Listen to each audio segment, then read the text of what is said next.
अस्सलाम वालेकुम। Weather with नज़ीर बमरो में पेश आहे मौसम जो अहवालु। अॼु असां तव्हांखे ॿुधाईंदासीं त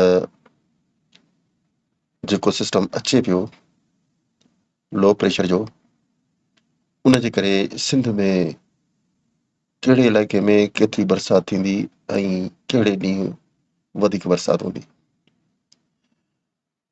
ॿियनि इलाइक़नि जे बारे में असां तव्हांखे ॿुधाईंदा रहंदा आहियूं।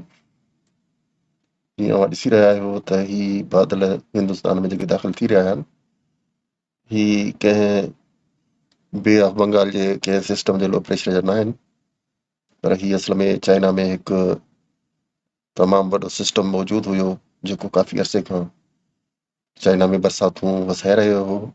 ओलह चाइना में उहो शिफ्ट थी रहियो आहे हिंदुस्तान में, ऐं हिंदुस्तान तरफ़ हिन जे मुंतक़िल थियण जो सबबु इहो आहे त ओलह जूं ख़ुश्क हवाऊं उहे कमज़ोर थियूं आहिनि, उन्हनि जो प्रेशर घटिजी चुको आहे। उन जे करे हिन सिस्टम खे मौक़ो मिलियो त उन तरफ़ वञे जंहिं तरफ़ घटि प्रेशर आहे, त घटि प्रेशर हिंदुस्तान में ई आहे त हिंदुस्तान तरफ़ अची वियो ऐं उन खां पोइ हिन जा बादल सिंध, बलूचिस्तान, पंजाब ऐं KPK ताईं पहुचनि पिया। असां इहो तव्हांखे इन करे ॿुधाईंदा आहियूं त हिकु वॾे इलाइक़े जूं जेके वेझा वेझा इलाइक़ा आहिनि जाग्राफी तौर ते, जीअं पाकिस्तान आहे, हिंदुस्तान आहे, चाइना आहे, बांग्लादेश आहे, इन्हनि जूं मौसमूं हिक ॿिए सां जुड़ियल रहंदियूं आहिनि।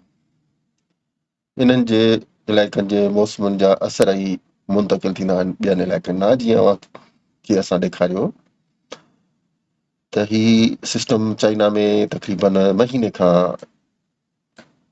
तिब्बतियन एरिया में ऐं पूरे गोल दाइरे में वॾे इलाइक़े में बरसातूं वसाए रहियो हो, पर उहो हाणे हिंदुस्तान तरफ़ मुंतक़िल थियो आहे। हिन जो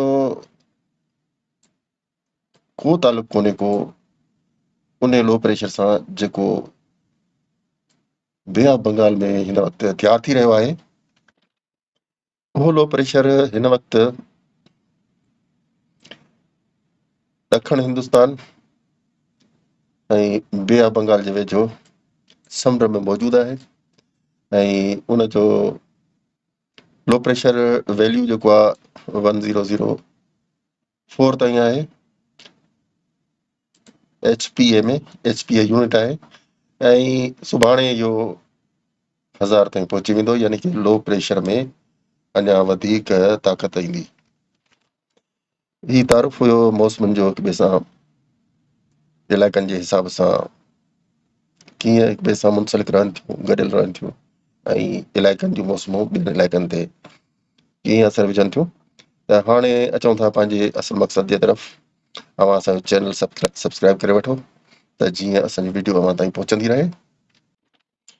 हिन वक़्तु जेका असां डिटेल तव्हांखे ॿुधाए रहिया आहियूं बरसाति जे मिक़दार जे बारे में, त उहा ज़रूरी न आहे त इहा ई हक़ीक़त में थिए, छाकाणि त हीअ प्रिडिक्शन आहे ECMWF जी, ऐं का बि प्रिडिक्शन यानी कि अॻकथी कंहिं जी बि हुजे उहा तब्दील थी सघे थी, यानी हक़ीक़तूं उन जे मुक़ाबले में मुख़्तलिफ़ थी सघनि थियूं।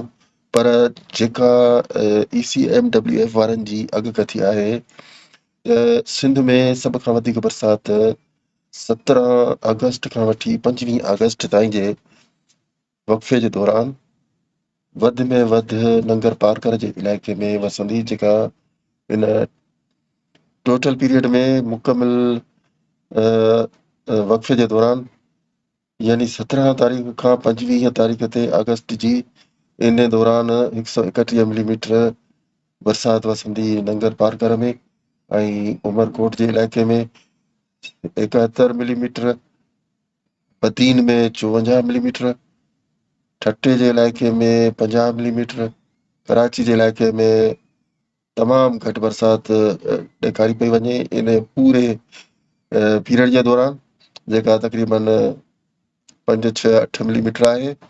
ऐं दादू में 24 ॿुधाए थो दादू जे इलाइक़े में यानी कि कच्छ जे इलाइक़े में ऐं दादू में 22, इन खां पोइ शहदादपुर में 24 ऐं ख़ैरपुर जे इलाइक़नि में 18, सखर में 28 ऐं घोटकी जे इलाइक़नि में 19, मिठीअ में 85।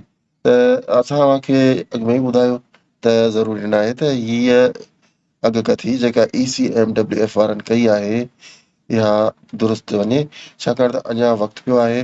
जीअं जीअं वक़्तु वेझो ईंदो वेंदो तीअं तीअं अॻकथी दुरुस्त थींदी वेंदी आहे। त हे कच्छ भुज में तमामु घणी बरसाति ॿुधाए थो, गांधीधाम जे इलाइक़नि में 300 मिलीमीटर ताईं ऐं गुजरात जे इलाइक़नि में 500 मिलीमीटर ताईं बरसाति ॿुधाई पई वञे। पर राजस्थान में बि सिंध वारी पोज़ीशन आहे 94 95 मिलीमीटर ऐं किथे 100 मिलीमीटर। इहे एतिरे टीघे वक़्फ़े में पीरियड में एतिरी घटि बरसाति मूंखे लॻे थो त ईंदड़ 1-2 ॾींहंनि में जेका अॻकथी आहे उन में काफ़ी तब्दीली ईंदी ऐं असां अव्हांखे उन जे बारे में ज़रूरु अपडेट कंदा रहंदासीं त जीअं अव्हां आगाह रहो। ऐं हाणे हवाउनि जे बारे में अपडेट। हवाऊं अॼु 12 तारीख़ आहे अगस्त जी। हवाऊं हली रहियूं आहिनि मुनासिब रफ़्तार सां, किथे तेज़ आहिनि किथे घटि रफ़्तार सां आहिनि। पर हवाऊं जेके घटि बियूं उहे 16 तारीख़ खां हवाऊं काफ़ी घटि थी वेंदियूं। 15 तारीख़ ते बि उन्हनि में कमी ईंदी ऐं 14 तारीख़ ते बि अॼु जे मुक़ाबले में उहे हवाऊं न रहंदियूं। ऐं सुभाणे जे बारे में ॿुधायो आहे त सुभाणे बि हवाऊं घटिजणु शुरू थींदियूं, पर अॼु हवाऊं निस्बतन तेज़ आहिनि।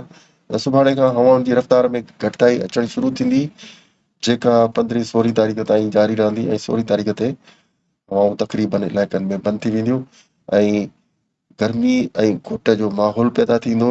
उन खां पोइ 17 तारीख़ ते अञा वधीक हवाउनि में घटिताई ईंदी। गर्मी पद में बि वाध अचण जा इम्कान आहिनि।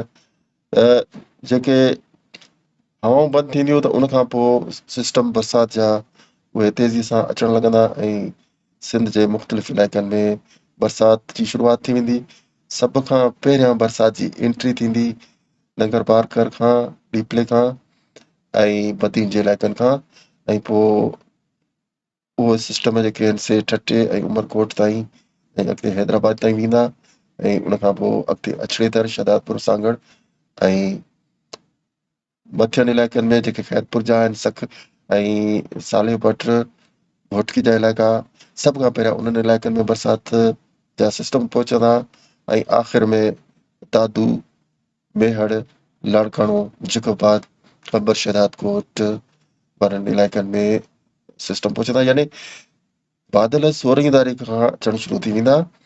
उहे बरसाति ॾियनि या न ॾियनि पर जुड़ चङी डेंसिटी में घाटाई में पहुची वेंदो। 17 तारीख़ खां उमेद आहे त शाम खां बरसाति जो हल्को फुल्को वसकारो मुख़्तलिफ़ इलाइक़नि में थियणु शुरू थी वेंदो, पर बरसाति 18 तारीख़ खां बहितर अंदाज़ में वसंदी ऐं 19 तारीख़ ते बरसाति जो मिक़दारु मुख़्तलिफ़ इलाइक़नि में वधीक थींदो। अॼोकी अपडेट तव्हांखे कीअं लॻी असांखे कमेंट में ज़रूरु ॿुधाईंदा ऐं असांखे ॾींदा हाणे इजाज़त, पर चैनल सब्सक्राइब करण खां सवाइ वापसि न वेंदा। अल्लाह हाफ़िज़।